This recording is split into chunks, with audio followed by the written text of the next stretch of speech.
Good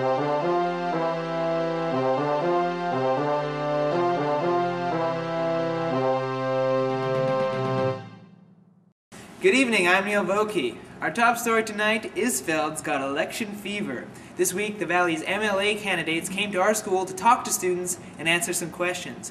Our community correspondent, Jade Bazinet, was on the scene. Let's take a look. Good evening, Neil Vokey. Here we are at the British Columbia 2009 provincial elections. Green Party Hazel Lennox, NDP Leslie McNabb, and the Liberal candidate Don McRae. Thank you very much. One thing students were particularly interested in asking the candidates about was funding for education. Schools have to be funded differently. And we're going to fund them to the highest level possible. We believe that education is an investment.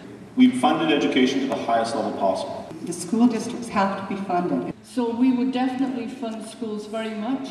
So it has to be funded better. It has to be funded differently. We're funding them higher than they've ever been funded before. For every $1 spent, it saves $7 later in social services, and education is a vital thing. We think that the money's there. The priorities just have to be changed. Thanks. Well, Neil, although I couldn't get a direct answer from anyone, one of these three candidates will soon be our local representative, and I'm willing to accept any funding that they will be so generously willing to give to MITV. This has been Jade Bazinet. Good night and good luck. The BC provincial election is on May 12th, so get out there and cast your vote. I know mine's going to that candidate who promised all the funding for education. Green Party candidate Hazel Lennox also expressed her strong feelings when one student complained about the small size of our lockers. This compartmentalizing people, it's part of the whole capitalist mentality. Anyways, now let's go over to our arts correspondent Fraser LaRock to talk to us about the Bang Bang You're Dead play and going to Vancouver. Fraser? Thanks, Neil. I'm outside the drama room. We're here to talk about Bang Bang You're Dead. The cast is actually taking it to Vancouver for provincials, and there's lots of stuff going on in there. I'm sure we can probably hit... Sorry? Yeah. Dude. Hold on just a sec. Yeah. This segment. Kind of on a phone call right now, kind of being rude. Whoa. Just hold on a second. No. This guy, yeah, Dude. Fraser. Oh yeah. Just leave or something. Like, this is outrageous. So, okay, I'll call you back. No, I'll call you back. Okay, bye. What? Oh, I'm sorry. What? Are you done now? Can I? Yeah. Can I continue? So you I was on a very important phone call. Yeah? Well, who was it? My psychiatrist. Your psychiatrist? Yes. That is an outright lie. You know what I've noticed? Lots of people are using cell phones right now, especially in class. You know, we're not supposed to have that in class, right? Oh, no way. And he's texting now. Read I that, can't believe read this. that. I can't believe this. That says hello.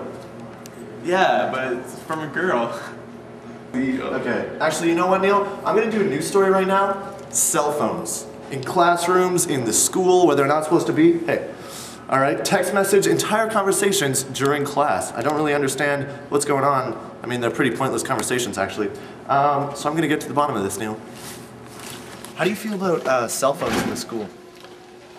I have my discomfort around it. The hope right now with cell phones is that common sense will rule the day and that students will recognize their responsibilities in using them appropriately.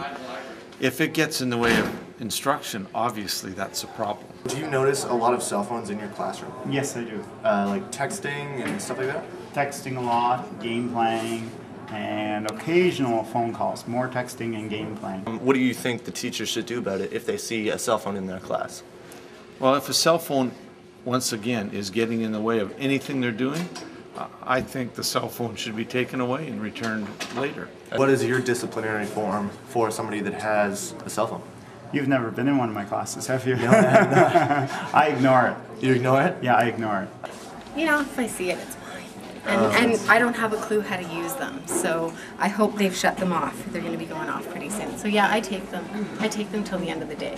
Till the end of the day. Yeah. Do you do you encounter like phone conversations and text messaging and stuff like that? It's mostly texting, but yeah, if they pick it up and get it up that high, they know they've lost it. So they're usually pretty sneaky. Oh, another one's vibrating. So yeah, they're usually, under their desk and they're totally focused. And then when I take it away, they're quite angry. But do you think not having a cell phone, like after you take it away, do you think they pay attention more? Or? Yeah, they're usually pretty mad, so yeah. Usually they're staring at me a lot more, but maybe not paying attention. Okay, Look at this. Well, do you think teachers are unfair when they take it away, like during class time? Yeah. Why? They can't take your stuff away. They can't take your stuff away, but you're like texting and interrupting their class. Don't you think that's You're not interrupting anybody but yourself. Well, I think the general consensus here, Neil, is teachers think it's rude and students don't really think it's rude for some reason. I'm not too sure why. Will it ever change? I mean, we're kind of... Dude, seriously. I was totally distracted the entire time. Who could you be texting right now? That girl that I was talking about. The girl? Yeah. What would you say to hello? Hey. It would be like not even a 10-minute No, thing. like, hey girl, what are you up to? That's it? Yeah. Maybe you want coffee? I can get you coffee. Okay. Well, good luck with that. Yeah, thank you. Back to you, Neil. Thanks, Fraser. And now over to our statistics correspondent, Matt Henderson, with the polls. Matt? Thank you, Neil. Well, as you may have noticed, I actually have a microphone for the first time in over 2 months, and it feels pretty great. Professional newscaster, Anyway, hope you can hear me alright and not too loud or anything. Last week, we asked you if we had a cafeteria, would you use it? And over 90% of you would. Now, a cafeteria might not be feasible for this year's budget, but I think we would at least be able to install some Tables here. Table. Have a table. Have a table. Tables. tables. Isn't that a great idea? Next week, we'll be asking you whether you think the school should have ATMs. Until next time, this is Matt Henderson, signing off. Thanks, Matt. Next Thursday, the Interact Club is hosting an international dinner open to everyone. So if you like the idea of eating food from pretty much every restaurant in town, come on out and show your support. Now it's time for French Word of the Week. Let's go over to our French correspondent, Pierre Québécois. Hello everybody, welcome to French Word of the Week. I'm Pierre Québécois, as you may know. I'm feeling a little under the weather again, so I decided to do it out in the sun today. I hope I don't have that pig cold that's going around. I don't know what that's all about. Here's the French word. Étouffé. So there you have it. That was the word. It was étouffé, which means to suffocate, smother, stifle, choke, muffle, deaden, suppress, or hush up. Wow. That word's a bit of a buzzkill. It's kind of getting me down. I mean, none of those are very cool. Okay, well, we'll go to the sentence. You could say, Light chaleur m'étouffe, which is like this heat is smothering me. We're not quite there in the season, but we're getting there. Another one could be, Il fait trauer un moyen de l'étouffer, which is, we'll have to find a way to keep him quiet. I don't know, man.